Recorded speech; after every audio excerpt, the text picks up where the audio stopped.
em frente. Eu me sinto bastante assim representado nos componentes da mesa, então eu vou abreviar dizendo que para mim é uma honra, na condição de arquiteto, ser autor da proposta, dizer que o CAU assim, foi bastante,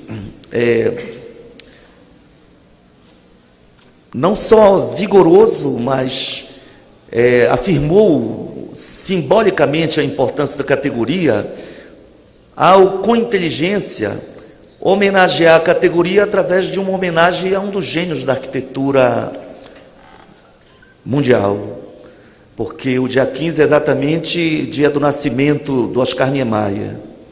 Teríamos outros gênios brasileiros, né?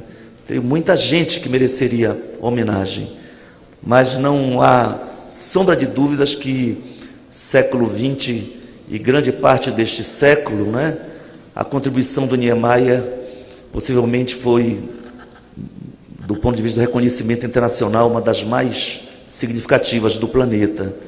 E realmente é, nesse sentido, uma dupla homenagem a um gênio brasileiro, um gênio da humanidade, um arquiteto brilhante, e ao mesmo tempo aos arquitetos e urbanistas que nasceram no mesmo território, no mesmo país, na mesma nação, e que amam a mesma pátria, né? Tão amada pelo Oscar Niemeyer. Nós vivemos uma situação, digamos, difícil para o exercício da profissão. Eu não queria, nesta sessão, transformar em uma análise de conjuntura. Não dá para os arquitetos, no entanto, fugirem dos cenários do presente e, naturalmente, porque o presente, para qualquer planejador e arquitetura do arquiteto e urbanista, a função do arquiteto e urbanista talvez seja, do ponto de vista das profissões, a mais vinculada à ideia de planejamento, né? Que você pode falar em planejamento econômico e esquecer o território, e às vezes até esquece-se que ele deve servir para alguma coisa, inclusive para o desenvolvimento urbano, rural e o desenvolvimento territorial, né? Agora, o arquiteto, como geógrafos, não podem esquecer da totalidade do espaço, né? Então, não é apenas o traçado de uma via, se ela é mais larga, mais estreita, não é o desenho do viaduto, ou mesmo da arquitetura enquanto predial, isolada, né? Essa geometria é fundamental, como a criatividade, o domínio técnico e o valor estético de uma obra, né? A estética entendida não só como beleza, mas como uma ética também. E aí, falando em ética, a função do arquiteto é rica porque ela é transdisciplinar.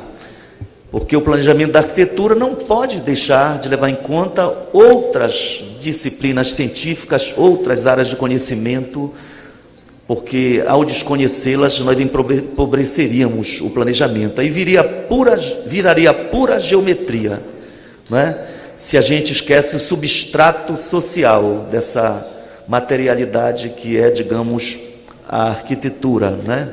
Enquanto obra dos arquitetos, entendida no sentido amplo, inclusive das cidades. Então, os nossos desafios são grandes, porque em momento de recessão, de crise econômica, há menos recursos para os programas citados aqui. Minha Casa, Minha Vida, não é? Hoje, para quem assistiu os jornais, uma das manchetes é que 14 estados não estão fornecendo aqueles medicamentos raros. Então, um medicamento citado de R$30 mil, como um desempregado, um assalariado, mesmo um professor universitário, um arquiteto bem-sucedido, mas que não é um empresário, vive dignamente, como bancar se o seu filho, se um parente necessita de um medicamento mensal num valor tão grande? Então, se faltam medicamentos, imagina se teremos equipes de arquitetos para cumprir a Lei 11.888 nas prefeituras que não estão conseguindo pagar o 13º, né? Então, isso naturalmente terá uma repercussão no volume de obras, nas possibilidades de projetos e até mesmo de afirmarmos a cultura dos editais para possibilitar espaços profissionais de forma democrática e digna para a nossa categoria. Nós sabemos que, se pensamos em planejamento urbano, se pensamos em arquitetura, há de se pensar que as restrições em termos de possibilidade de consumo afetarão a dinâmica imobiliária, dificultarão a construção de novas obras, não é? Porque é o poder público que reduz os volumes de investimento e, portanto, é menos trabalho para os que compõem essa tão importante, estratégica e fundamental categoria profissional, né? Porque, no fundo, quando os cidadãos têm menos renda para comprar um novo imóvel, uma nova casa, as repercussões são diretas para a nossa profissão, né? Então, é um momento de resistência, não é? São muitas as propostas de soluções para sair da crise. Se eu fosse manifestar a minha, talvez a maioria aqui saiba que eu tenho uma visão muito crítica às saídas de ajuste fiscal, mas não é o caso desse debate, né? Eu pessoalmente acho realmente que, independentemente de visão estratégica, de socialismo ou não, se é liberal ou não, mas eu acredito que o Brasil é um país tão potente, tão forte, que poderia ter uma postura mais altiva interna e externamente, no trato da dívida pública e internamente no combate à sonegação e nos esforços para a cobrança da dívida que se tem com o erário público, né? Ainda ontem, o nosso líder Ivan falava de 1 trilhão e 800 bilhões, é o que está registrado em dívida ativa. Eu me assustei, porque no ano passado a Anfip, que representa os auditores do Brasil, falava em 1 trilhão e 300 bilhões numa reunião da Comissão de Finanças e Tributação. Então, temos 500 bilhões a mais de dívida ativa. A dívida previdenciária é de mais de 300, segundo um documento, me parece 360 bilhões, segundo um documento recente, que eu lido por mim na semana passada, né, e fala-se no rombo da Previdência, não é?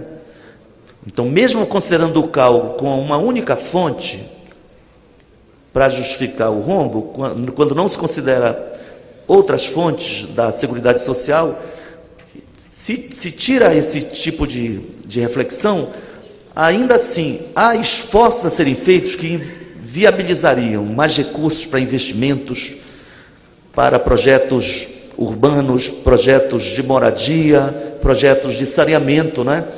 E tem uma situação, a meu ver, que afetará a dinâmica urbana, econômica, social do país, que é, também sem querer entrar muito no mérito, a PEC 55, o 241 na Câmara, 55 aprovada anteontem pelo Senado. Porque fala-se muito que ela congelará recursos da saúde e educação. Não é bem um congelamento, mas é, digamos, uma recomposição incompleta, porque baseada na inflação do ano anterior.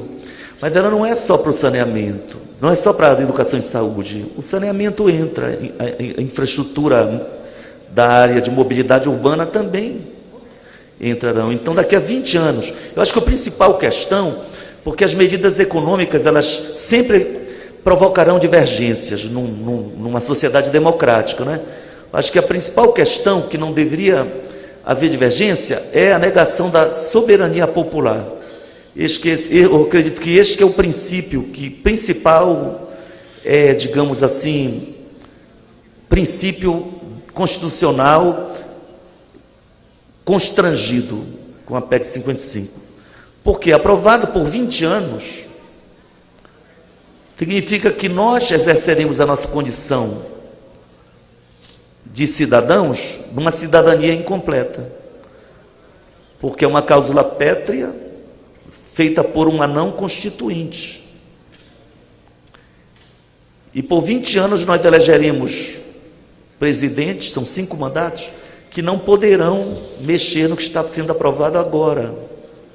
E mesmo que alguns digam, mas o Michel era vice e foi eleito junto com a Dilma. E se nós não quisermos entrar nesse mérito, se é legítimo ou não enquanto governo, mas a gente sabe que é uma situação, se não quisermos dizer que foi um golpe, que é um governo legítimo, Mas é uma situação muito especial para se fazer mudanças estruturais tão significativas como a PEC 55 e mesmo como a reforma da Previdência. Trarão impactos grandes para a vida nacional, para a arquitetura e para o urbanismo, né? Me desculpem se, mesmo fugindo da polêmica, eu acabei colocando alguns pontos que são pontos de preocupação para mim e a gente não consegue filtrar totalmente, né?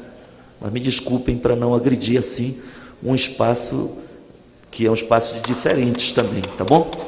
Porque a nossa categoria, ela tem, por ser uma categoria que reúne uma tridimensionalidade que outras não necessariamente envolvem, né? Porque é ao mesmo tempo conhecimento técnico, mas é conhecimento científico, mas é arte, né? Então, realmente, essa tridimensionalidade,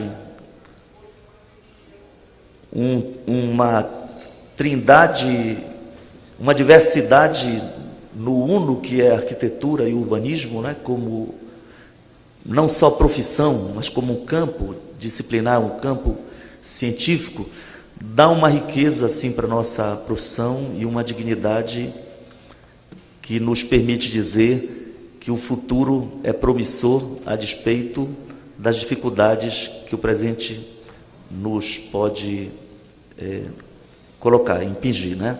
Então, dito isso,